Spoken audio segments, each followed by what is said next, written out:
Assalamualaikum warahmatullahi wabarakatuh. Perkenalkan, nama saya Frisma Nugraha Arifianti, nomor NIM 13519191068 dari kelas A219. Di sini saya akan menjelaskan sedikit tentang teori deskriptif, metodologi penelitian bidang farmasi komunitas.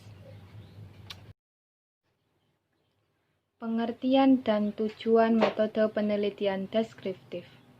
Pengertian penelitian deskriptif adalah metode penelitian yang proses pengumpulan datanya memungkinkan untuk menghasilkan deskripsi tentang fenomena sosial yang diteliti. Melalui data deskriptif, peneliti mampu mengidentifikasi mengapa, apa, siapa, dan bagaimana bisa terjadi. Tujuan penelitian deskriptif adalah mendeskripsikan, menjelaskan, dan menvalidasi temuan penelitian. Setelah peneliti mencapai tujuan tersebut, mendeskripsikan karakteristik atau individu kelompok sosial yang diteliti. Pengertian farmasi komunitas. Farmasi berasal dari bahasa Yunani yaitu pharmakon yang artinya obat. Farmasi adalah ilmu yang mempelajari tentang obat dan bahan obat. Farmasi komunitas adalah cabang ilmu yang mempelajari tentang pelayanan pemberian obat di sarana kesehatan komunitas seperti apotek, klinik, dan juga puskesmas. Kompetensi dasar yang dipelajari di dalam farmasi komunitas. Yang pertama yaitu memahami teori dasar tentang farmasi berdasarkan undang-undang. Yang kedua yaitu memahami tentang cara pembuatan obat skala laboratorium. Yang ketiga yaitu memahami tentang obat kosmetik dan alat kesehatan. Yang keempat yaitu memahami tentang K3LH. Yang kelima yaitu memahami tentang manajemen farmasi. Yang keenam memahami tentang CPOP. Macam-macam metodologi penelitian deskriptif. Yang pertama yaitu penelitian survei. Metode yang dilakukan terhadap sekumpulan objek yang lazimnya cukup banyak dalam periode waktu tertentu. Secara umum, penelitian survei bertujuan untuk menilai suatu kondisi atau penyelenggaraan suatu program kesehatan. Oleh sebab itu, dalam pelaksanaan survei, lazimnya hasil yang diperoleh akan dianalisis secara kuantitatif berdasarkan data yang telah terkumpul. Yang kedua yaitu penelitian studi kasus.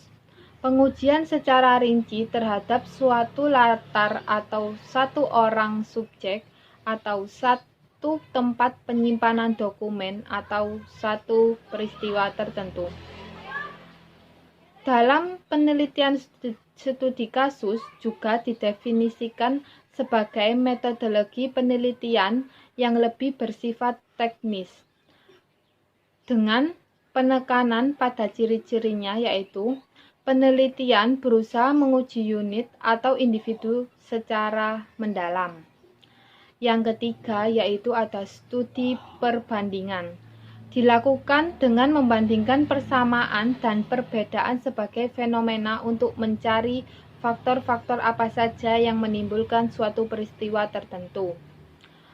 Setelah diketahui persamaan dan perbedaan, berikutnya yaitu menetapkan suatu faktor yang menyebabkan munculnya suatu gejala pada objek yang telah diteliti. Yang keempat yaitu studi korelasi. Metode penelitian dengan populasi sebagai unit analisis yang bertujuan mendeskripsikan hubungan korelatif antara variabel terkait dan faktor-faktor yang diduga sebagai determinan. Yang dimaksud dengan faktor determinan yaitu usia, penggunaan fasilitas pelayanan kesehatan, konsumsi jenis makanan, obat-obatan, alkohol, dan juga rokok. Dalam studi korelasi, baik individu atau populasi, prinsipnya ada dua, yaitu variabel bebas dan variabel terikat. diukur pada tiap-tiap unit. Yang kelima yaitu penelitian evaluasi. Digunakan untuk menilai suatu program gizi dan kesehatan yang sedang berjalan atau sudah dilakukan. Contohnya, tentang perkembangan pelayanan puskesmas, penelitian program pemberian makanan tambahan pada balita, dan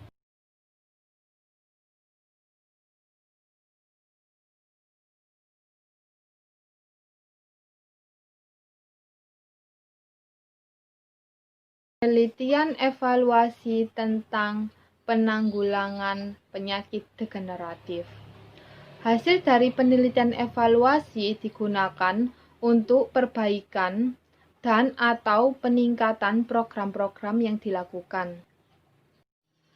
Sekian penjelasan dari saya. Apabila ada salah, mohon dimaafkan. Wassalamualaikum warahmatullahi wabarakatuh. Terima kasih.